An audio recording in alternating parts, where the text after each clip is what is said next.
$300 billion. That is how much Russian state money the West has frozen since February 2022, seized, locked in Euroclear accounts in Belgium, legally immobilized. Romania has a documented, internationally recognized claim worth $13.7 billion in gold alone. With interest, penalties, and cultural losses, independent estimates reach over $50 billion. This is Romania's frozen legacy.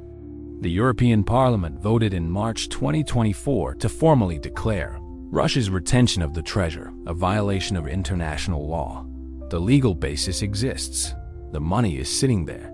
The window is open. So what is Romania doing? Not enough. 3 years, cautious statements, polite requests, exhibitions at the European Parliament, an exhibition in New York. Awareness is not a lawsuit. A resolution is not enforceable on its own. It requires a government willing to act. Romania announced plans for arbitration. Announced, not filed. Look at how other nations fight. Greece has pursued the Elgin marbles for decades, publicly, loudly, relentlessly. Poland and South Korea fight for their historical assets with a fury that shapes bilateral relations. Romania?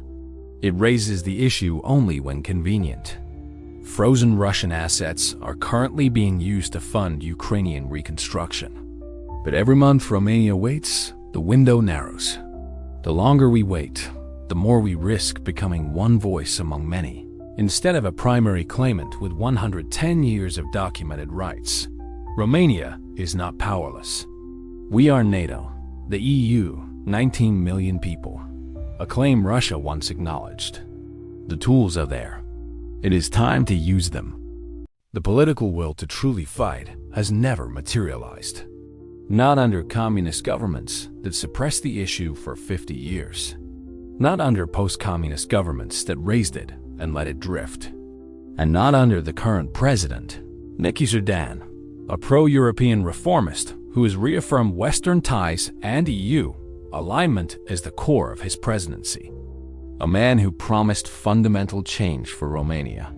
A man who, together with Prime Minister Ilie Bologin, has delivered instead an avalanche of new taxes and levies on ordinary Romanians, squeezing the population to pay foreign debts, while $50 billion owed to Romania sits unclaimed in Brussels. The money was there. The legal basis was there. What was missing was the courage to demand it from the very partners they are so careful never to offend. A man who, on this, has been silent.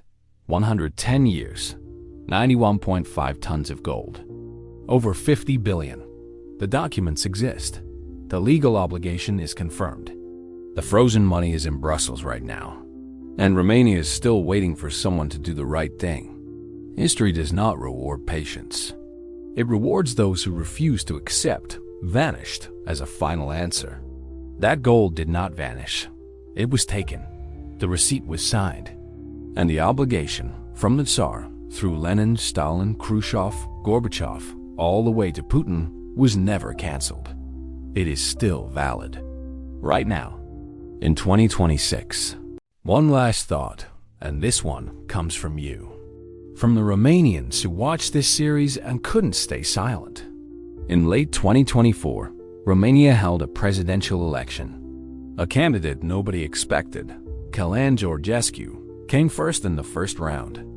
No campaign budget, no party machine, no establishment backing. Millions voted for him. Then the election was annulled. Then he was barred from running again. Then a court ruled the evidence against him was obtained unlawfully. He never held office for a single day. We are not here to judge. History will decide. But here is the question nobody in Bucharest wants to answer out loud. Would a president who challenged Brussels, who said Romania must put Romania first, would that kind of president have demanded Romania's $50 billion from the frozen Russian funds? We don't know. We'll never know. What we do know is that the president Romania has right now, the one Brussels approved of, the one the EU congratulated on election night, has not made this his fight. $300 billion frozen, $50 billion owed, 0 legal actions filed. Is this incompetence or something worse? You decide. Comment below and follow for more stories they'd rather you never heard.